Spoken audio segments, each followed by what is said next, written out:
মেয়েরা কি বলছে মেয়েদের মুখে শুনে না।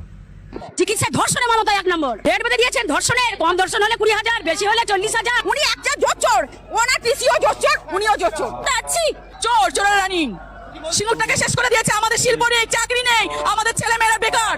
কোথায় যাবে? ভীম রাজ্যে যাচ্ছে কাজে, এই রাজ্যে শিল্প নেই। কি বলবো বলুন? চোরের রানী বসে আছে 14 তলায়, কালীঘাটে বসে আছে। নিজে একজন নারী হয়ে তিনি নাকি নারী ধর্ষণের রেট বেঁধে দিয়েছেন। কম হলে 20,000, বেশি হলে 40,000। এই কেমন মুখ্যমন্ত্রী আমাদের দেশে ভাই? তাই বলছি এখনো সময় আছে, শুধরে যাও। দেখ কিন্তু এইবার কিন্তু দিদি ক্ষমতায় আসলে কিন্তু কাউকে ছাড়বে না।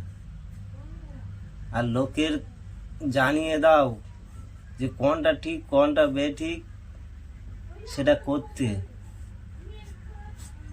চুপ করে বসে থাকবে না, সবাইকে জানাও যে দিদি এইসবগুলো করছে। নিজের দেশকে যদি ভালোবাসো। জয় শ্রীরাম, ভালো থাকুন সবাই।